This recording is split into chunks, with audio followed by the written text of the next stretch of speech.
Hello, welcome to Microsoft Community Insights podcast, where we share insights from community experts to stay up to date in Microsoft. Today we have a special guest called Johan Smarius. Sorry if I pronounced it wrong, and we will dive into GitHub Copilot agent. So, could you please introduce yourself, please? Yeah, sure. Thanks for having me. I'm Johan. I've been a developer for nearly 30 years now, and I do a lot of work on the .NET space. I work for a Dutch company, Berkler, where I am a principal consultant. And yeah, I do a lot of things around .NET, but I do start to get more and more involved in using AI in different companies. And where even different companies ask, well, can you please train us in how to apply AI in our development process? Because, yeah, simply booting up Copilot and simply start adding some prompts to it, well, it does work, but it's not that well performant. So, yeah, I really like what I do. I like what the industry is moving towards. And I know that's quite a scary thing for a lot of developers who think, well, okay, will AI replace me? Well, as I always tell during trainings as well, and during all kinds of conferences that I speak at, I don't believe that AI will replace us, but you will be replaced by a developer who knows how to manage and work efficiently with AI if you don't pay attention to your skill set. So, I think what Johan said is that you need to learn AI in order to keep up to date with the industry. Because if you don't know AI and someone else knows AI, they will be above you. So you still have to learn how to use it. Because even things like GitHub Copilot, it still works with .NET. So you still have to make sure it's best, use it the best of ability. So think of it like assistant or another best friend. Oh, definitely. Consider it the best comparisons I can give is compare it to a junior developer joining your team. Yeah. A junior developer can do wonders for your team, but he or she still needs a bit of steering and a bit of coaching to get the job really done and the way that you really want it. Because it's pretty difficult and there are so many different variables to consider when building a software system. Simply allowing AI to generate it for you, okay, it will come up with some kind of solution, but will it be the solution that you are really looking for? And not only just now, but will it actually work in the future as well? Yeah, so that's why it's important to have human in the loop, whether it's to check the code, to check whether it's correct, the one that you intended to. So it's very crucial. So last few months, so I think last year there was GitHub Universe released, and there were so many changes happen on the universe with lots of like introduced with custom Copilots and stuff. Before we dive into like GitHub custom Copilot, do you want to just tell us how do you use GitHub Copilot at your workplace on day to day? Okay, how do I use it? It really depends a bit to what extent I can use it. What I do see is that the adoption, at least in the Netherlands where I live, in companies is, well, changing a bit. Some companies are quite reluctant to actually allow developers to use AI. And then I hope to convince them that it really will help you in your workflow and will improve your performance. And then I can't use it that much. For other companies that I work for, it's just fine and I can use whatever I want. And I must say the biggest advantages and the biggest knowledge I get, next to my regular job, I also do some work for charities because they simply don't have the money to pay for a consultant. And they do have some kind of software system that they would love to have built. But that's just me. And I only have limited hours. So in those projects, I really let AI help me and even let it steer a lot of the development, because then I can make good progress in the limited hours that I have. Okay, that's amazing. So is there any particular features or aspect of GitHub Copilot agent mode that you like or you use the most? What I like the most, at least what was released recently, is the combination between the plan and the agent mode. Agent mode does a lot, but if you really want it to research your code base and really wants to come up with a good plan before it starts actually changing code, I love the combination of starting with a plan, making sure that the plan is correct. And yes, that is your responsibility as an engineer who is actually entering the prompt. And then from the plan, start in agent mode and start really generating the code that you really want. And I must say, if I look back at about a year ago, I was not that confident about the code that got generated at first. If I now look at the code that is produced, well, I really like it most of the time. And yes, there are still some bugs in it, and yes, you still have to steer it and update it a bit, but it's quite decent code. And that's what I really love about it as well. The actual quality of the code generation is so much improved over the last months that I would say it's now really usable, where it was once, okay, nice to have for generating a test, a unit test, but now you can really work with it, and you can really work with it on larger topics. But yes, you still need to steer it, and yes, you still need to think about how will I divide everything, because simply putting in a project plan and hitting the run button, that still doesn't work. Yeah, it's similar to the phrase garbage in, garbage out. Depends what you put definitely. in the prompt. You get something bad return because you still have to like adjust the prompt how you want it, adjust the custom like agent how you need it to be. Whether it's a sales agent, you just as long as you adjust it, you'll get what you need. Yep, and that's what good is as well about the changes that are coming now to GitHub, or are actually part of GitHub, that you can create those custom agents where you can actually configure them what you want them to be able to do. And otherwise you would simply have the regular agent have to do everything. And yes, you can hook up some MCP servers and hope that it works. But you do need to have a bit more steering and possibilities to actually adjust. And I must say, in the newer versions, that really is a big advantage because we don't need it. Okay, some things that you can do. And what I do, I am going to show you not a thing that I am building for a regular customer, because I would probably get into big trouble about non-disclosures and things like that. But this is a project that I've started working on, I think closely after Christmas. And I will show you what it does. Keep in mind that I, at the top, spent about, I think, max 2 working days on this project. So let's simply wait. It does have to come up. Okay.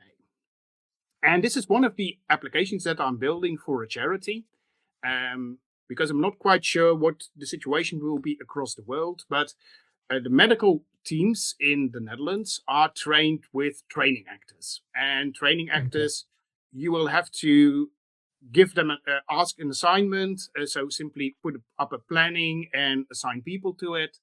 Well, my wife is one of the coordinators of such a charity, and she asked me, can you build something for me to help aid my planning? Well, this is it. It's written entirely in Dutch, so don't worry about too much about the different terms.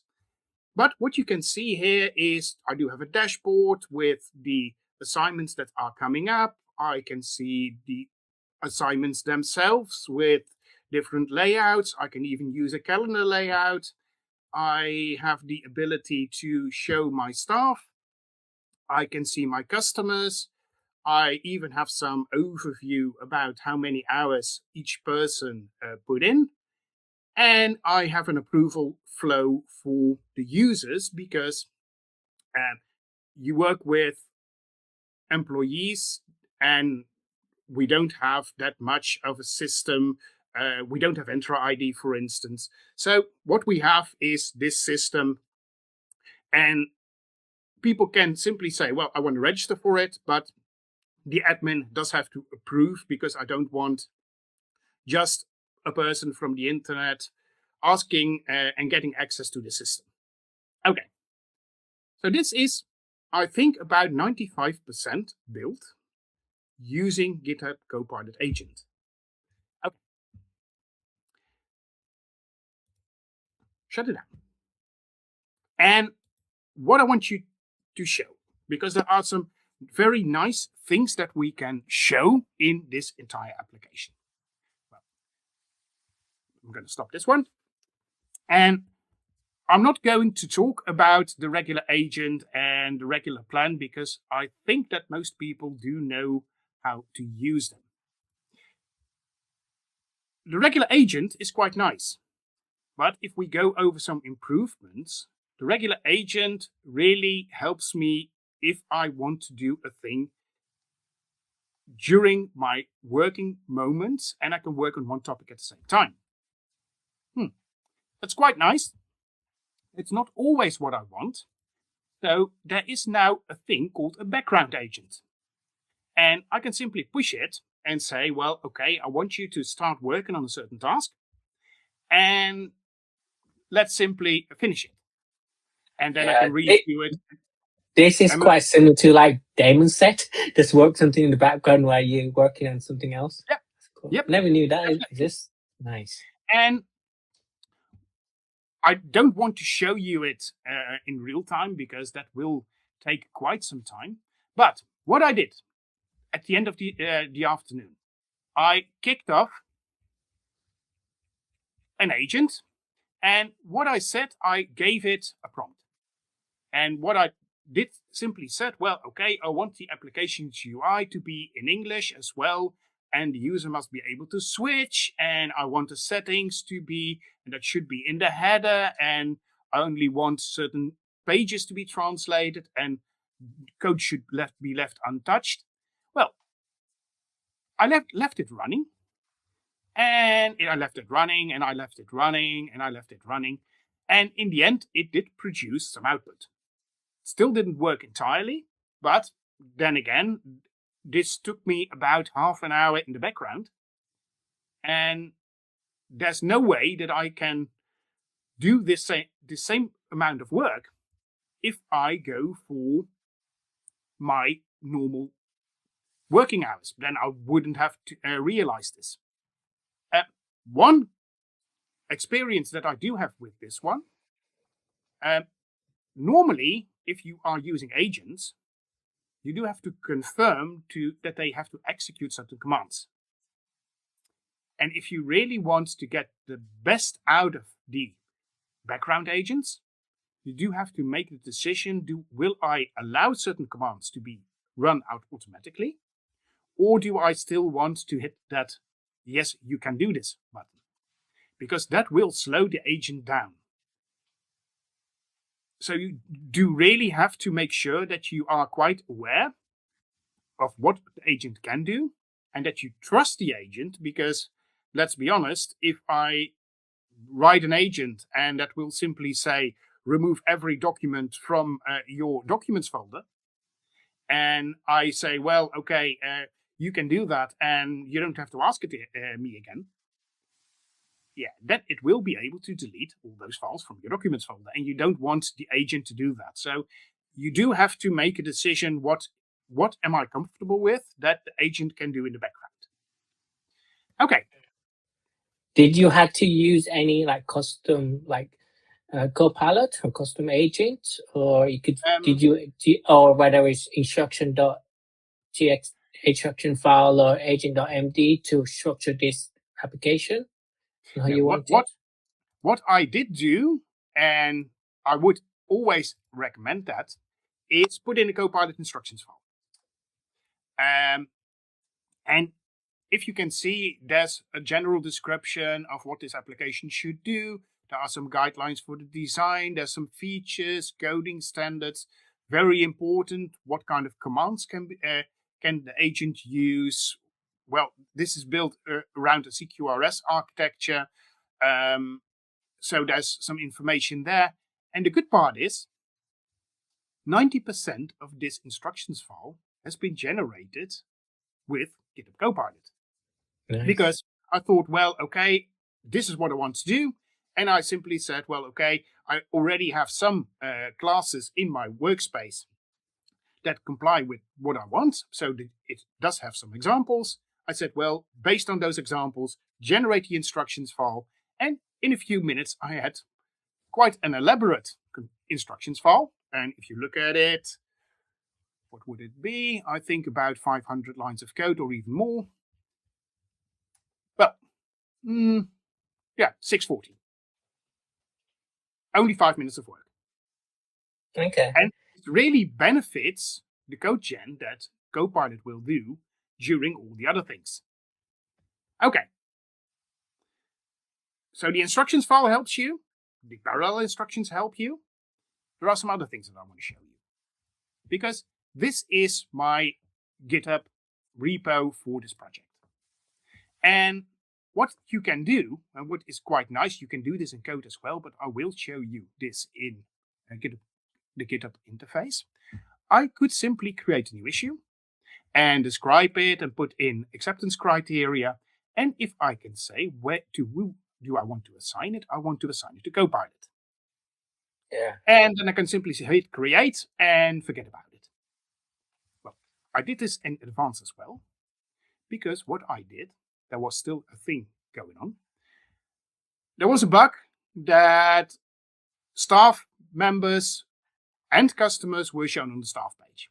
During the small demo, you probably wouldn't have recognized it, but there was a bug. So what did I do? I created an issue. Let me first show you the issue. And I said, well, okay, I only want to see the clients, and these are my acceptance criteria. Okay, so it started working, and it came up with a pull request, and at the end, this is my pull request. So it really describes what kind of changes that did it do, and okay, what got changed, and now I can even say, okay, do I want to merge it or not? In this case, what I had anticipated that it would change the user interface as well. And if you have a change in the user interface, you will have that the MCP Playwright server will be launched as well. And you will see different screenshots appear during your pull request review. So you can automatically see, okay, this works. I haven't tried it yet, but should I? No, I did abort this one. No, it's too bad. I did abort this one, but you will see screenshots from the changes that actually Copilot made. So that is really a booster in your productivity. So now I can work on the things that I think are very important and are very difficult and really require me as a human, and simply hand the other things over to Copilot. Have you considered using the GitHub Copilot coding agent? This is the coding agent. It's quite similar. Yeah, I think it is. So you will see that a lot of things, and I can't show you my mails, but you will see a lot of things that happening with GitHub Copilot, that I see the coding agent saying, well, okay, I finished this. Review. This will mean that the job of you as a developer will change, because you not only write code and you review some of the code changes of your coworkers, but if you do this at a large scale, your job will be that you do a lot of code reviews and less own coding. So you do have to be aware of it. And what you also need to be aware of, this, of course, always starts out with a certain branch. And it starts working off a certain branch. If you do not plan your issues and the issues you assign to Copilot correctly, you will get merge conflicts. And I know, I've done it, I've been there. That's not a lot of fun, especially because you don't write the code yourself. You let Copilot generate it, so you're not that familiar with the code that you see. But that will mean that you have to merge the code and work around the merge problems yourself. So that's sometimes a bit of difficulty. So my advice would be, if you use it at a large scale, do make sure that the expectation that you have, that which parts of the codes will change, that this doesn't interfere with what you do in sequence. Yeah. So never ever merge PR that Copilot creates for you without reviewing it and checking and testing it where it's working, because you're the reviewer. It's your code. It's your code. You are the owner. Consider it to be a junior developer. There's no way that I would trust a junior developer to simply, if I get a pull request from a junior developer, that I will say, well, okay, you know what? I don't have time for it, accept the changes. I would never do that. Then I would rather delay it for another day and wait for it, that I do have the time to change it and properly review it, but never apply it directly to your code. Because, and in the end, once I release a certain application, and if it doesn't work, the customer will call me. It will not call GitHub Copilot. It will call me and start yelling at me that my application doesn't work. And those are not the conversations that I love having. Yeah, okay. That's true. So recently, I think a few months ago, GitHub Copilot released something like spec-driven development from prototype to production. It's called SpecKit. You say you've done something. Do you want to just show us what you've done? Yeah, I do want to show you what I have done there, but at first I wanted to show you a basis of that, because then you can understand what it really does. Because what you can do is you can build your own custom agents. And you can do that in Visual Studio Code, you can do that in Visual Studio, you can do that on the website. It doesn't really matter. So what it does here is create a new agent. And I can put it in my user data, I can share it in my code. I prefer to share it in the code, because then everyone in my team can profit from the same. And what I'm going to do is I'm going to call it code cleanup. Okay, and what it will do, what will this custom agent do? Well, so this is just custom agent, guys. It's not nothing to do with SpecKit after. He's going to show us some SpecKit afterwards. I'm going to show how you you can create can create custom agent in GitHub Copilot. Just to avoid confusion. Yeah, to avoid confusion, because if you understand what a custom agent is, then you can really appreciate what SpecKit is doing. Okay, I will check what can it do. Well, I wanted to read, I wanted to edit, and okay, it can use VS Code features. I'm fine with it. It can fetch information from the web. I'm fine with it, and I always include Microsoft Learn. Okay, and what I'm now going to do, I'm ultimately lazy. So what I did, and what I'll simply do is I'll grab this one.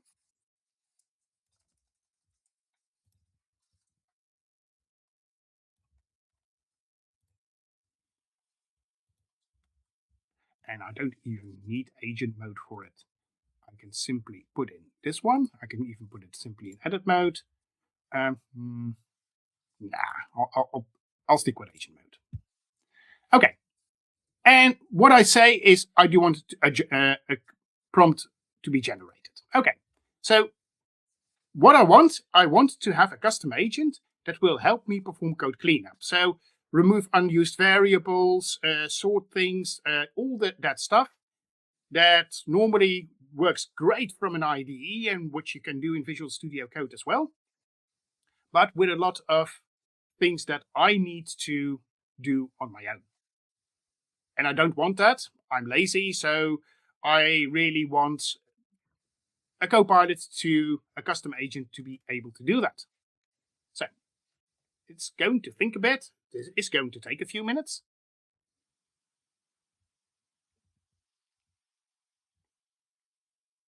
Several sections.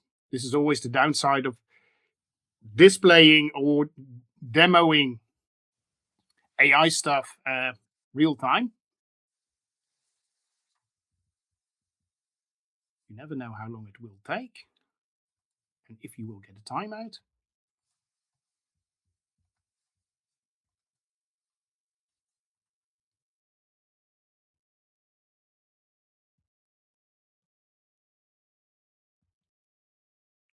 Just wait for it.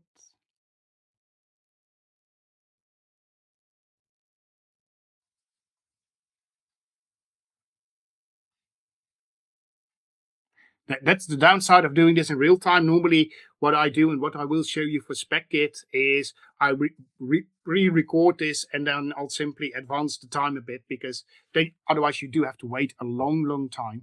Okay, but it does give me a lot. Okay, so when to use inputs, outputs, tools it may call, operating, that it even will do a build and test and format, and there's some rules around async await, best practices, that it should use solid principles, formatting, verification. So there's a lot of things that I get now out of the box and that I can actually add. And what is the good part of it? I can simply say, well, I want to pick this custom agent and say perform cleanup on, I do have the entities folder.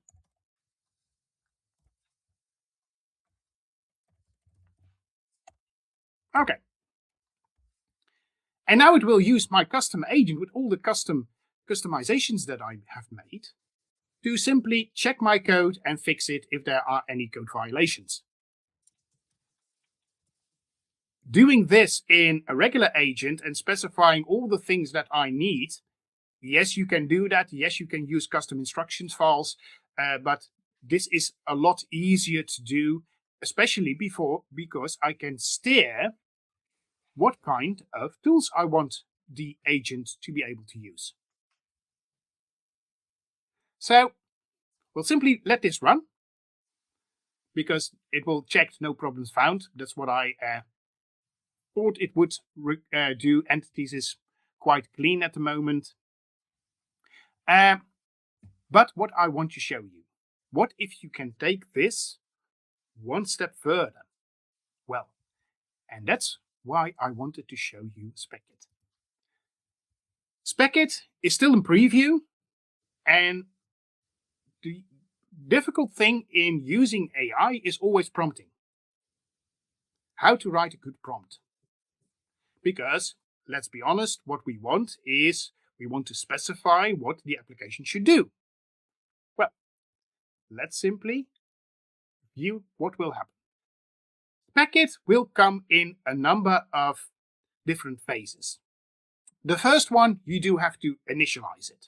That the environment knows that you are willing to work with SpecKit, and in this case, simply on an empty folder. So I do specify init with a dot. I can specify my AI agent.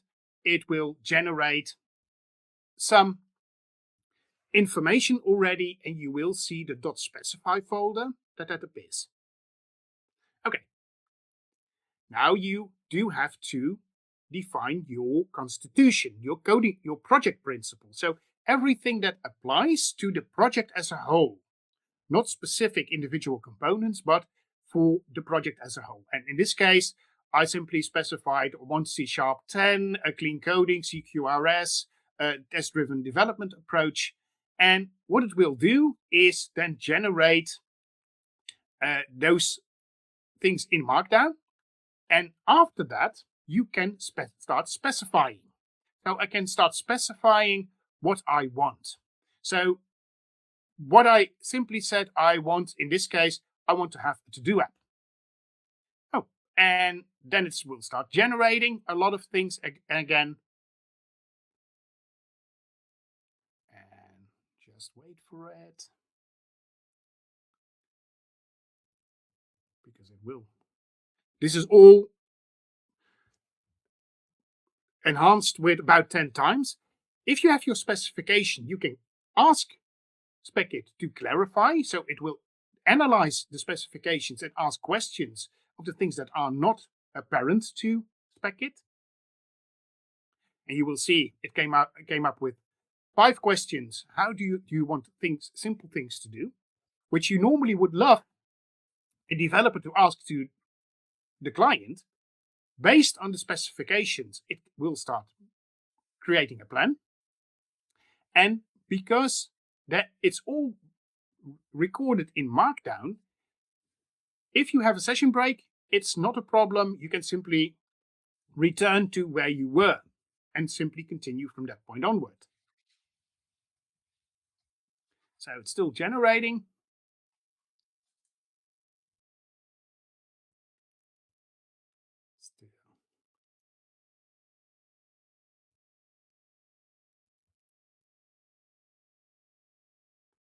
This takes a bit of time.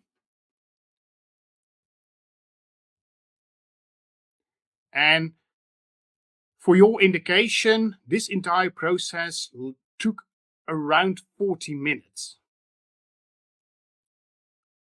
Okay, so it came up. From the plan, I can generate tasks. And there's nothing that I have to do. I can simply use a custom agent to do every single step. That's why I wanted to show you the custom agents at first, because then you understand what it will do. And now you come to the point where you can actually start implementing the code and start generating the code. And you can do that in different phases.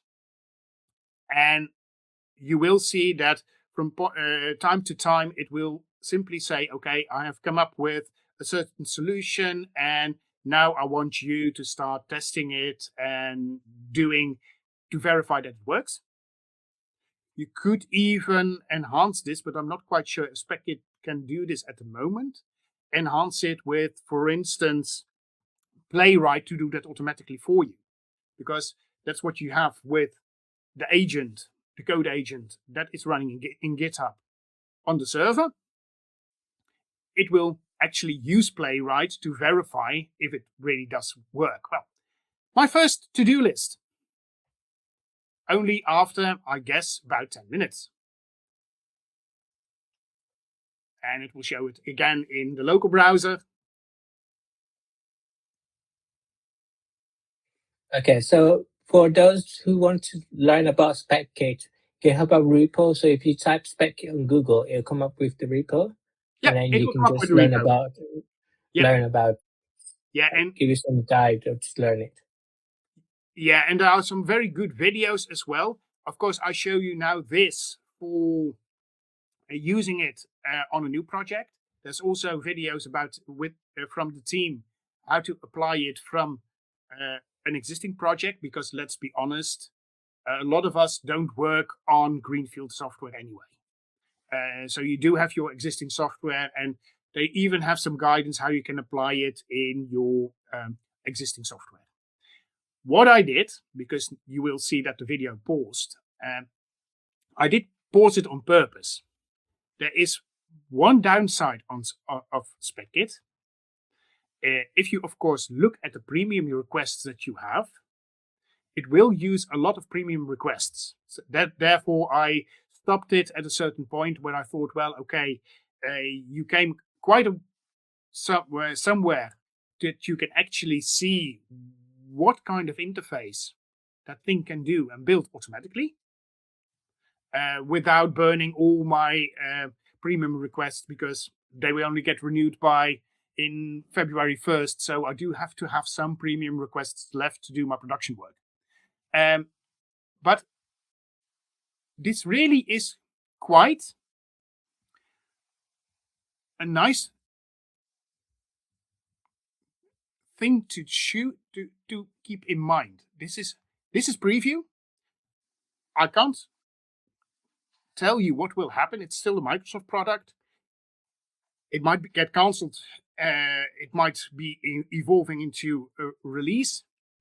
I'm not quite sure, but it looks really, really promising. So if you are really into vibe coding and having an AI do some of your work, do keep a close eye on SpecKit and how it evolves in the future. Yep, and you can do that by just I think just keep an eye on the change logs on the GitHub itself and see what's been changes. Definitely, that's what I do for a lot of projects. I like that Microsoft is really into open source and that most of the projects that I use on a day-to-day basis are fully open source. And I always keep a close eye on the issues list to see what is changing. But even if you don't want to, double check the repo from time to time and see. The teams are quite good at keeping everybody updated on the new progress that they have made. So simply keep an eye on the repo and see how it evolves. And I think this is very, very powerful in the near future. Yeah. And once SpecKit's been evolved, you can do a lot of things, even to production. You can create production like application with it as well, and integrate it into your CI/CD, your development lifecycle. Yep.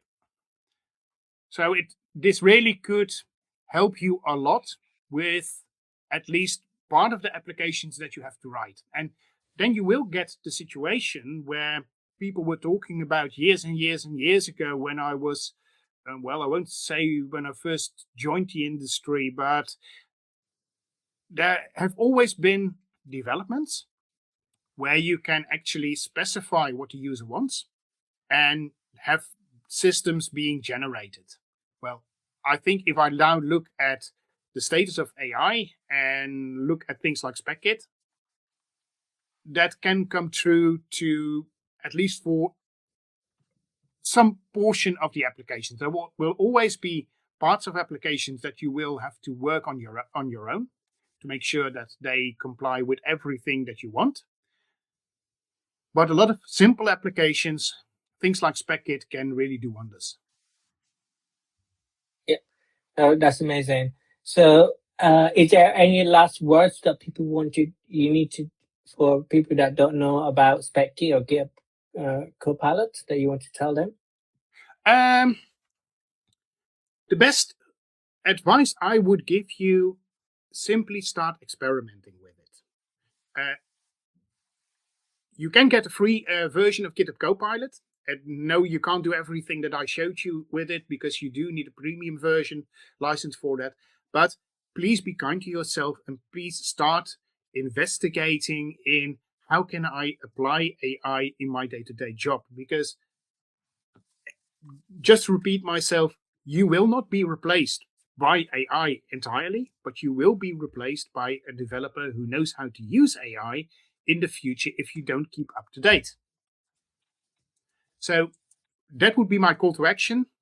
Start working with it, start experimenting with it, so that you will get some knowledge, and just keep a close eye as well on Microsoft Learn. There are some very good modules there where you can learn how to apply AI and learn how to work with GitHub Copilot. And even, although that are Microsoft MVP, also sometimes from time to time, look at what the others are doing, because of course, Microsoft with Copilot is in close competition with all the other AI applications. So do keep an eye on what's happening there, because this is not going away. This will be part of the development experience and development workflow. So do get to know how to use it so that you will not be replaced by a developer that did take time to learn how to use AI. Yeah, that's amazing as well. So thanks a lot for joining this episode, John. So I hope everyone learned something about Get Copilot Custom Agent and how useful it is, and learn about some like the SpecKit as well. So you can just try it out in your own time. And has it evolved, the GitHub product will be evolved and you can do amazing things in production. And you can also use it as a prototype as well to demonstrate something like for like hackathon as well. So it's very good. Okay. No worries. And see you tuned to the next episode. Thank you. Bye. You're welcome. Bye-bye.